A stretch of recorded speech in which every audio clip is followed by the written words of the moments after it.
Alrighty, so thanks to those of you that went to Twitter and tweeted your questions to OTRS Central for this Monday edition of the OTRS Central Q&A. If any of you are wondering where some of the content is on this channel really quickly, I probably can tell you that there will be a little bit more content this week. I'm not sure just how much, but there will probably be a little bit more. I've got an idea for a video series, but I have to kind of piece it together and see how it's going to flow, how many parts are going to be, what the whole theme of the series is going to be before I fully roll it out and say, hey, here's what I'm doing. In case some of you were wondering why I stopped doing some of the things like 12 questions and triple threat. Triple threat will be back. It's just one of those things that I have to make sure that I record before Sunday with football season being here. That kind of changes some things. In terms of the 12 question series, I'm going away from that from now. I might bring it back at some point in time. It got a good response, but it didn't get quite the response that I was anticipating. And frankly, in terms of just wrestling and boring, right now in general, I'm kind of getting bored with it. And I kind of got bored with the series. So I enjoyed it for a bit, but then I was starting to get a little bored with it. So it might come back, but I could say the triple threat will be back on Sundays, probably starting this upcoming weekend. I just have to make sure, like I said, that I record it before Sunday, because if I wait until football Sunday, it's not going to get recorded. That's just the way it's going to be. All right, so let's get going with this Q&A then. Dexter C73 asked, how would you compare the way Lesnar and Lashley are booked, and which is better? Personally, preferably, or yeah, let me say this. Personally, I prefer Lashley because TNA's, kind of featuring him like he's a big deal. They're featuring him as a bit of a special attraction. He's finding a way to be on either every week or every other week in most cases. Whereas Lesnar, it's here one day, gone the next, gone for a while. Lashley is booked clean to win in a manner as like a dominant heel, but he's not so overly dominant where you say nobody stands a chance. What they're doing with Lesnar, like I said, has some unintended consequences, in my opinion. You can make a guy into too much of a monster. Furthermore, you're trying to go down one path with Lesnar, and what you did with him against Cena at SummerSlam, clearly, in my opinion, sends him on a divergent path in the completely opposite direction, where he is now the top monster babyface.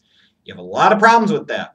And after Cena, where do you go with him? Are you going to do the big show? Oh, God. So as of this moment, Lashley. Sean McGlinchey 4. Have you ever had a supernatural experience? If so, what happened?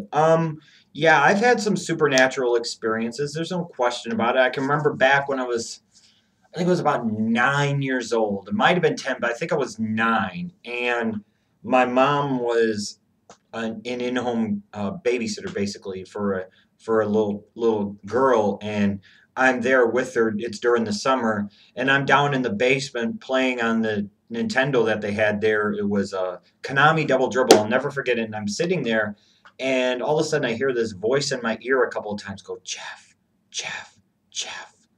And I didn't know what the hell to think. I didn't know what the hell to expect. I'm sitting down there in this basement by myself. I go upstairs. I'm thinking my mom's messing with me, or maybe my mom is yelling at me through the vents, but I go upstairs, and the little girl that she's watching and my mom are both taking a nap. So there's no way it could have been them. And when I woke my mom up, you could tell when somebody is pretending to be asleep and when somebody is actually legitimately asleep and has been for a while. Yeah, nobody there called my name. So that kind of freaked me out quite a bit. In terms of other things, I've heard noises, this stuff that I'm sure a lot of us have heard. There's been times where I've been sitting here in the man room here at OTRS Central, and I'll be in one particular corner over there by the window, and all of a sudden, you know how you get like that huge feeling of a chill running throughout your entire body, and you feel like something's sucking your energy out of you. So that's another one that, in terms of other ones that I can think of, not off of the top of my head, but there probably have been some others. I just can't think of at this particular moment. Those are ones that kind of stand out to me. Mr. Scoobs asked, why does the WWE never take off the turnbuckles anymore? It's called cost-cutting measures, brother. Can't replace those turnbuckles, brother. Oh. The other answer would be is that it's something of a detail, and the WWE clearly is not paying attention to details anymore. It's frustrating, but that's the way it is, so that's probably why they're not doing it. Carbon Mac wants to know, will you do another show with Salamonster? Oh, I hope to at some point in time. If and when I go back to doing the podcast again, I'd love to have Salamonster back on. There's a lot of other stuff that I would like to talk to him about, both in terms of the current product in its state now and some historical stuff. Oh yeah, I enjoyed having Salamonster on, and I wish that Blog Talk Radio wasn't such a bitch ass organization and a bitch ass podcasting site, because when we did do the interview, not nearly enough people got in on the phone calls, and the call or the show got cut in half because of Blog Talk Radio being fucked up. Any of you that have done podcasts on Blog Talk Radio probably know what I'm talking about. The Real MM2, greatest female wrestler of all time, probably would be the Fabulous Moolah. And again, this is just kind of based off of your own perspective, I guess. But I think probably the Fabulous Moolah would be at the top of that list. Javi LR Tabo asks, what are your thoughts on the events of the plane ride from hell incident in 2002? I'm sure there have been other plane rides that have been equally bad or close to it for the WWF, WWE, and in the wrestling business as a whole over the years. I don't know why this one stands out so much compared to the rest. So a lot of crazy shit happened, it sounds like. A lot of alcohol and other substances involved. So you would kind of expect that. Probably would have been a plane ride that I would like to have seen video from, but not actually been a part of, if you get what I'm saying. Anyways, let's move on. WWE fan 2312 asks, would you like to see Rusev versus Lesnar for the title in the future? And if so, would it be believable if Rusev won? Would I like to see Rusev versus Lesnar for the title in the future? God fucking no. On no planet, in no way, shape, or form would I like to see that. The WWE has tried to make Lesnar a monster heel, and of course, because of how they did it and who they had him do it against, they have now made him into a monster babyface. So there's the first problem. Now you've got Lesnar, who you've made into a top babyface, even though the WWE, I still don't think, realizes that that's exactly what's occurred. And now you would sit there and send him a guy that you don't really associate with being patriotic or being a true blood American in any way, shape, or form. Now you're going to send him at Rusev, the Russian Bulgarian heel. The dynamics of it on so many different levels would not work, in my opinion. The matches themselves would not work, in my opinion, on so many different levels. And what are you going to do? You're going to have Rusev beat fucking Brock Lesnar?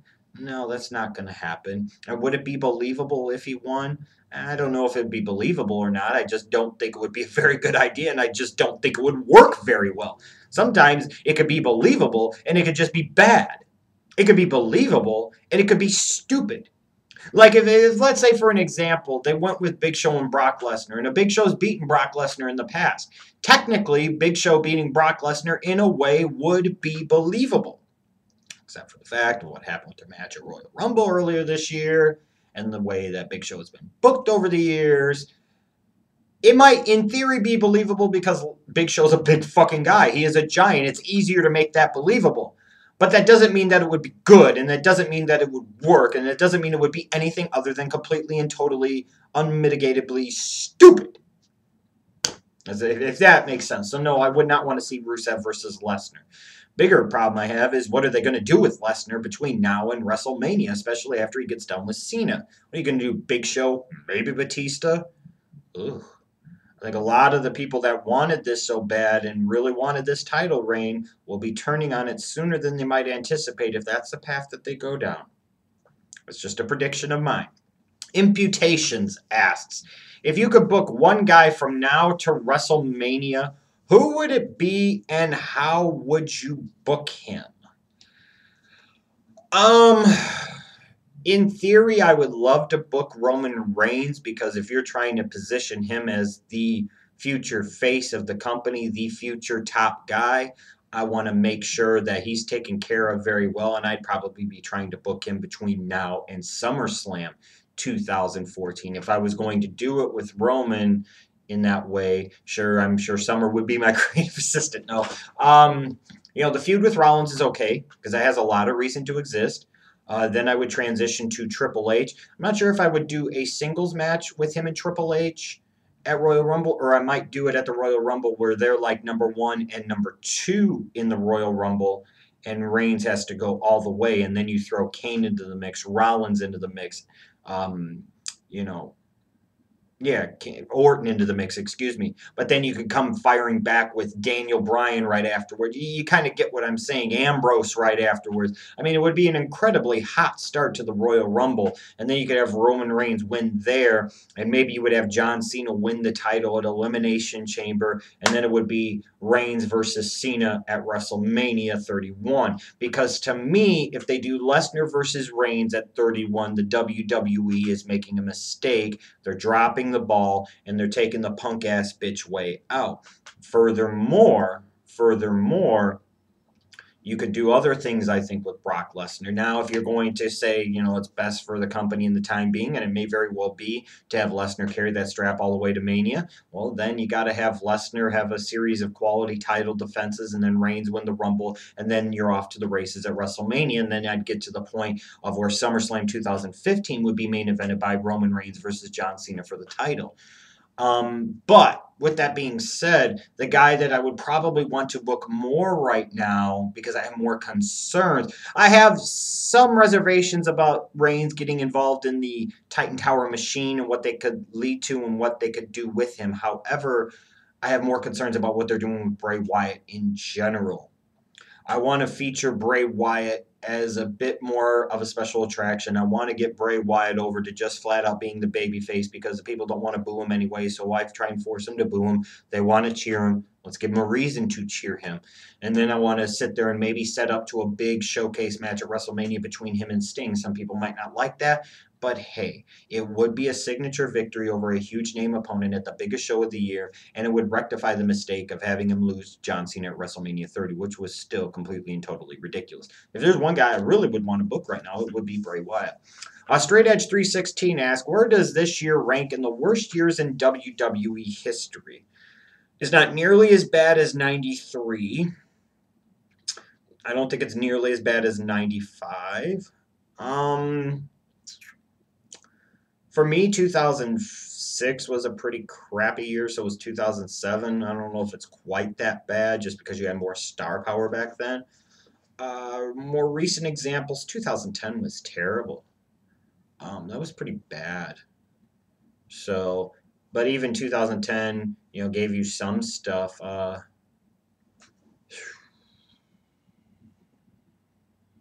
Maybe this would be a little bit above 2010. It's not the worst year in WWE history. No. Is it a bad year? And has it been a very underwhelming year? And has it been what I feel a very disappointing year for a lot of people? Oh, absolutely. It may be one of the worst years, but I don't know if it's the worst. Zach Pack 5150 closes out this Q&A by asking if you could pit one current TNA star with one WWE star, who would it be? Are you talking about in terms of matches or as a tag team or as, so I don't know. Could have been maybe a little more specific in that question. I'm assuming you're going to say have one TNA guy wrestle one WWE guy. There's a few different options I could probably go with. Yeah. One that always comes up was AJ Styles versus Randy Orton, but obviously AJ's not involved with TNA anymore, so you can't really do that. Maybe you could do Bobby Lashley versus Brock Lesnar, just because MMA guy versus MMA guy. I'm not sure how well that would work or how incredibly interesting that would be. For some reason, Bobby Roode versus Triple H has a lot of appeal to me. Quite a bit of appeal to me, actually. That's one. Another one. Maybe Magnus versus Wade Barrett, some type of British shit. I don't know. That's a good question. I really don't know. Maybe you could say the Wolves versus the Usos, or the Wolves versus Goldust and Stardust. As you'd probably be guaranteed some really good matches. Interesting question. You guys can let me know what you would do down below. Thanks again to all of you that submitted your questions. I'll be back Wednesday for another Q&A. Hopefully the Raw review will be up Tuesday night, and I'll have some more content throughout the week for you here on OTRS Central.